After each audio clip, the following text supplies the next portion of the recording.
The church bells rang that morning, but she didn't cry. 5-year-old Madonna stood in silence, staring at the corner where her mother's coat used to hang. It was gone. Everything was gone.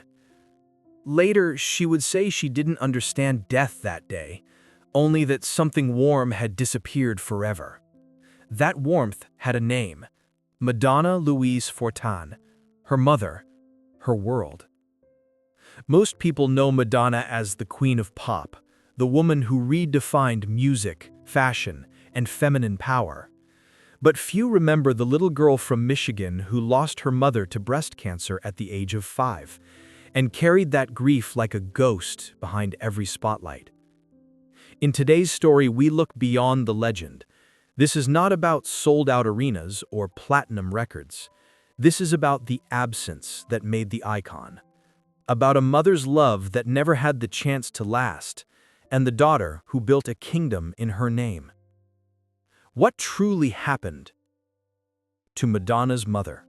Before the world crowned her the Queen of Pop, Madonna Louise Veronica Ciccone was simply a girl growing up in the industrial quiet of Bay City, Michigan.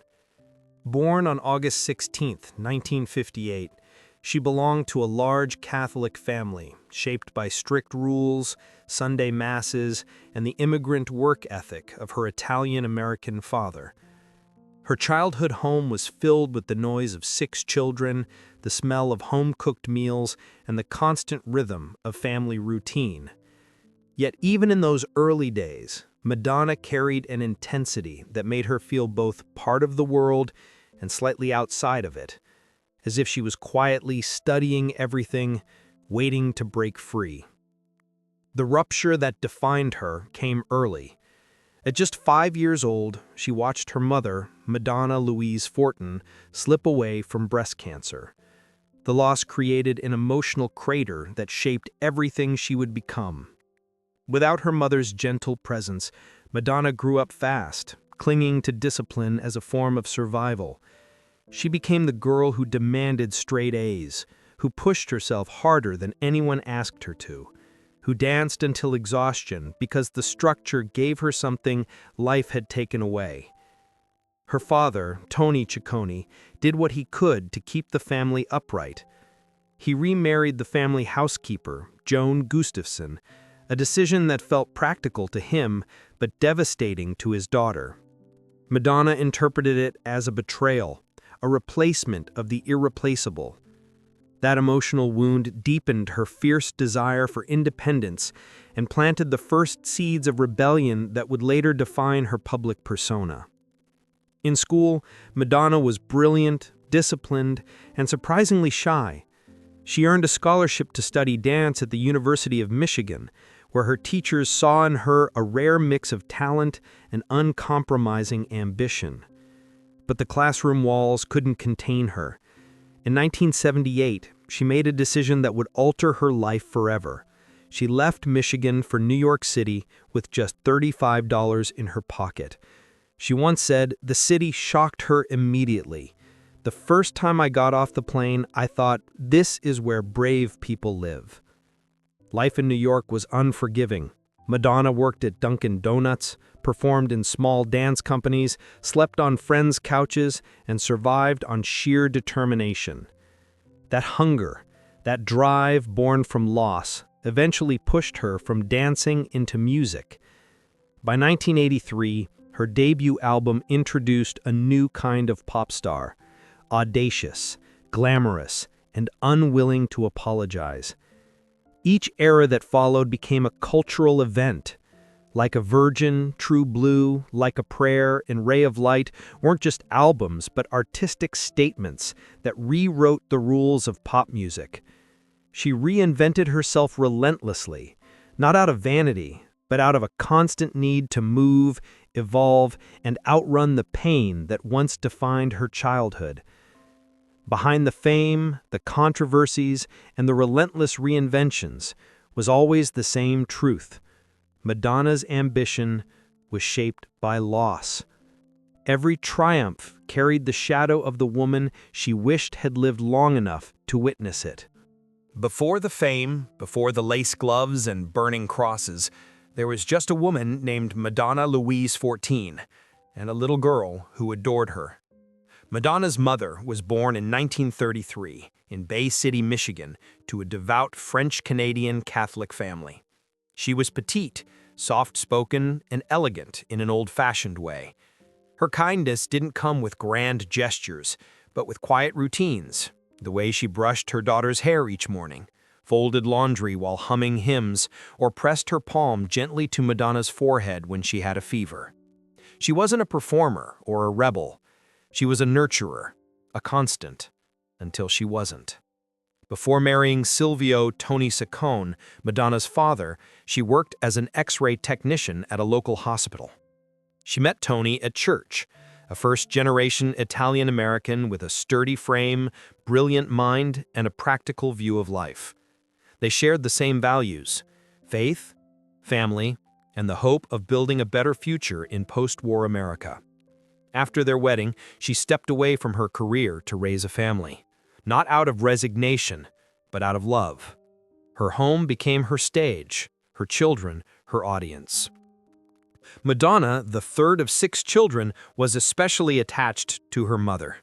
She would later recall how the smell of her mother's clothes, the sound of her voice, and the rhythm of her footsteps became the foundation of her earliest memories. Her mother taught her to be neat, to be polite, to pray before meals. In many ways, she gave Madonna her first sense of performance, dressing her up for church, reminding her to hold her chin high, to walk with grace. But underneath that grace, there was growing pain. During her 6th pregnancy, Madonna 14 began experiencing unusual fatigue and chest pain. At first, she brushed it off. She had 5 children, a household to run, and a baby on the way. But the signs became harder to ignore. By the time she saw a doctor, the diagnosis was devastating: breast cancer. The timing was cruel. She was carrying Madonna's youngest sister in her womb, and the options were limited. She chose not to abort, hoping she could carry the pregnancy to term while fighting the disease quietly. It was an act of quiet courage that would define her legacy in her daughter's eyes. For months, she tried to maintain normalcy. She cooked, she prayed, she hid her pain.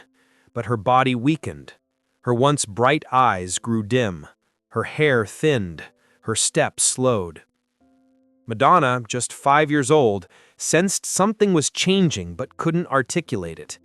She would watch her mother struggle to lift grocery bags or clutch her side in pain, only to smile moments later and whisper, "Everything's okay, darling." It wasn't okay. In the fall of 1963, not long after giving birth to her youngest daughter, Madonna 14's condition worsened. The cancer had spread. She was admitted to the hospital, and one morning, she simply didn't come back. Madonna remembered waiting at the window, watching cars pass, wondering which one would bring her mother home. That car never came. For the rest of her life, Madonna would describe that loss as the defining rupture of her childhood. But she also remembered the final words her mother spoke to her, whispered as she was being taken away on a stretcher. "Be a good girl, and don't forget me." She never did. Madonna 14 wasn't a public figure. Her name appears in few articles, her face in fewer photographs. But her legacy lives in the steel of her daughter's ambition, the defiance in her eyes, the aching vulnerability in songs like "Promise to Try" and "Mother and Father." Her love, her silence, her departure, all of it became part of the woman who would one day command the world stages. She may have died young, but she is in every step Madonna ever danced. It was early winter 1963. The Michigan air had turned brittle. The trees outside the Saccone house stripped bare. Inside, time moved slower. The woman who had once filled every corner of that home with her voice, her footsteps, her presence, was now mostly confined to bed. Her body had begun to fail, but she tried to keep her dignity, her rituals. She still asked the children if they'd washed their hands. still reminded them to say grace before dinner. But Madonna, just 5 years old, sensed the shift.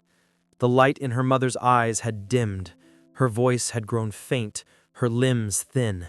She didn't run her fingers through Madonna's hair anymore. She couldn't. And that absence, even before death, began to haunt the little girl. On the morning of December 1st, 1963, silence wrapped around the Ciccone home like a funeral shroud. It was Sunday, and the bells of St. Frederick's Catholic Church rang through the neighborhood. Madonna remembered it not as a tragic morning, but as an eerily calm one, as if the world already knew something she didn't.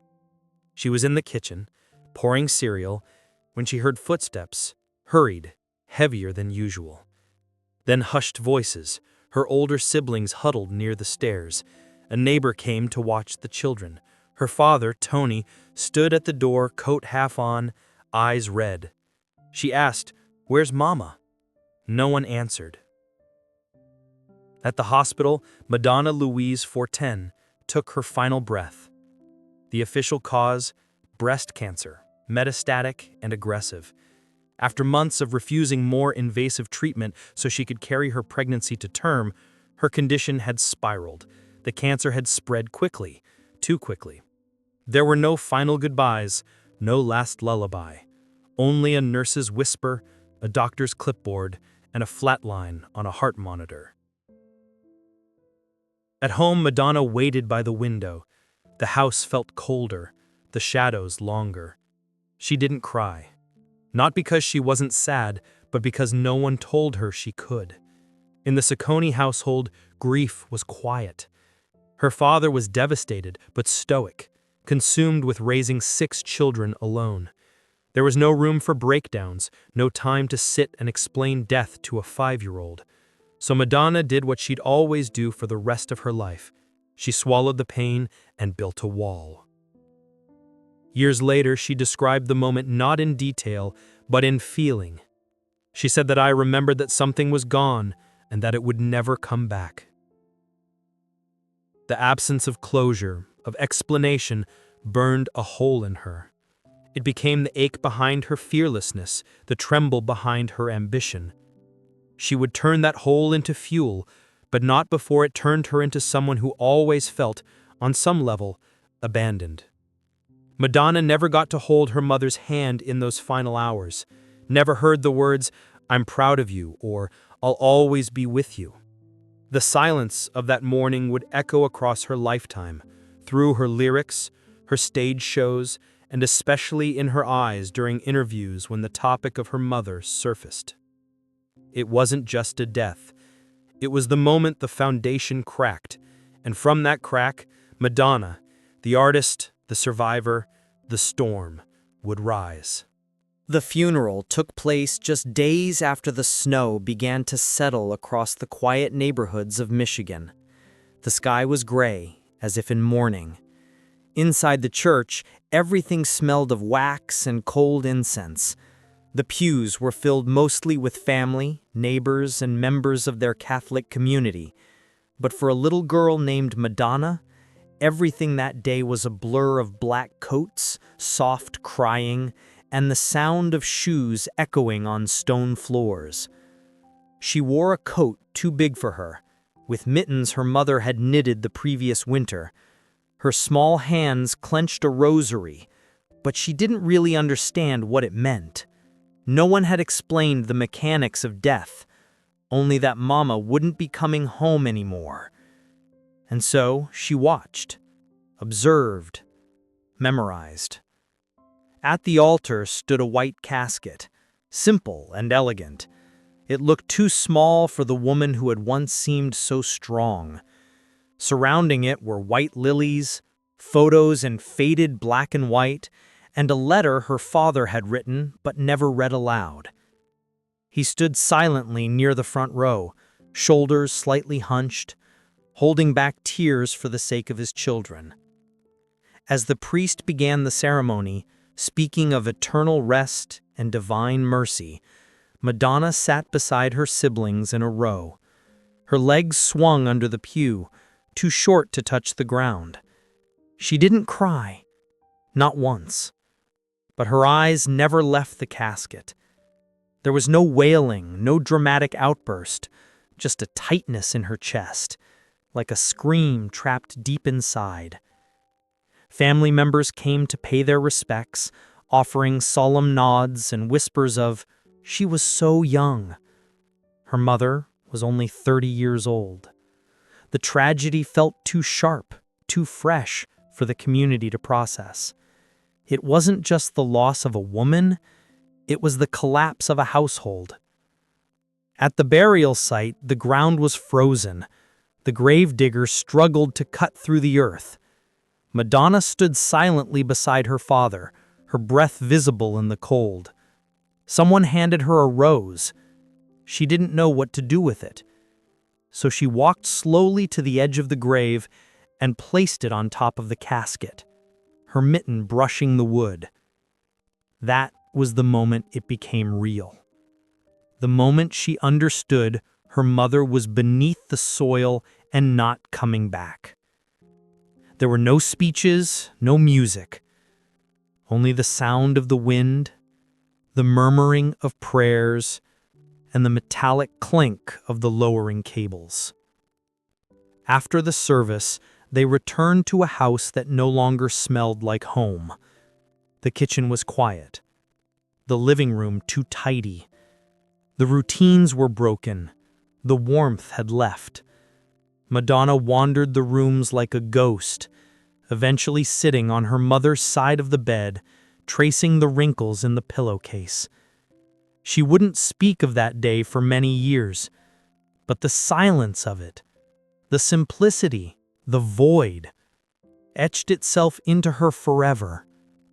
Every time she stood on stage, every time she wrote a song that hinted at loss, this day whispered beneath it all.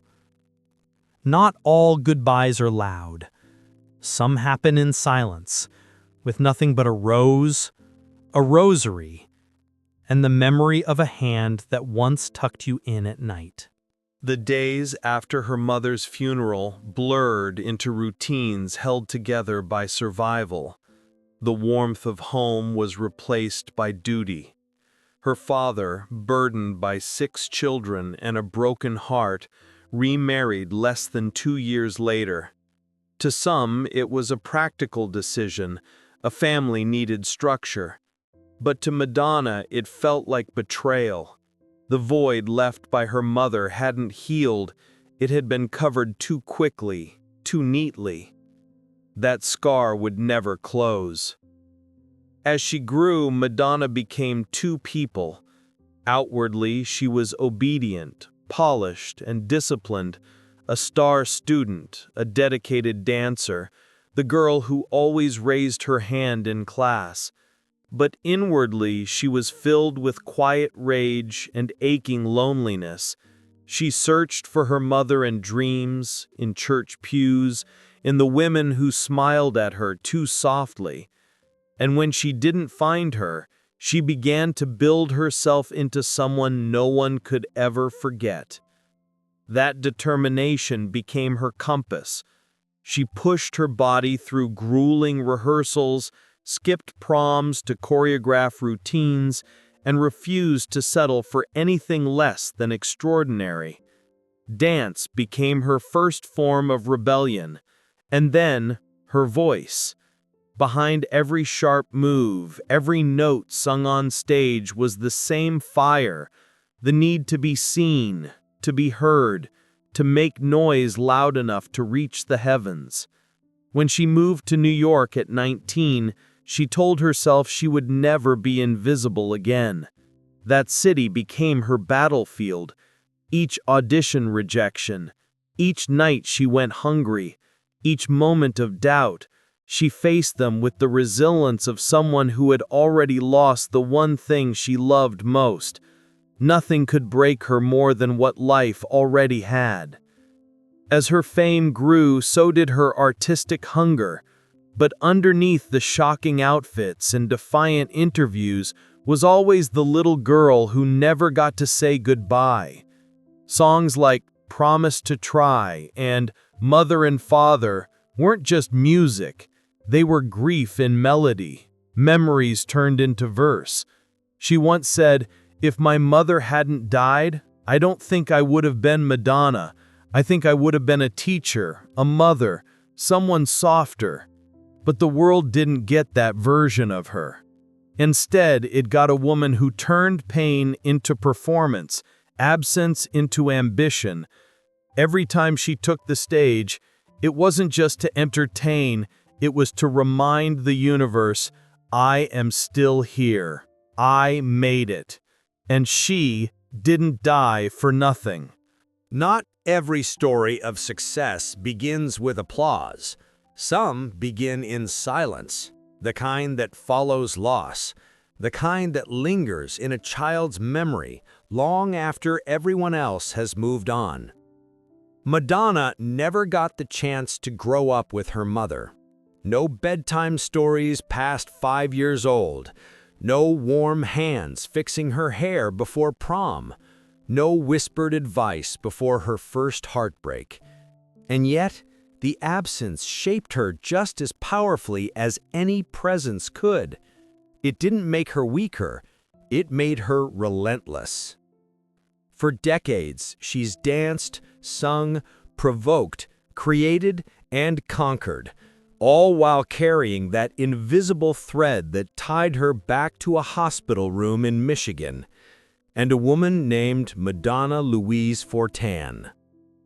Behind the lights and the headlines, behind the reinventions and records, there has always been a daughter still reaching for a mother's hand, even when the world was already holding hers. Because maybe parents never truly leave us. They remain in the silence before a performance, in the words we choose, in the battles we fight. And you? Have you ever carried someone with you, even after goodbye? Don't forget to like, share, and subscribe to the channel.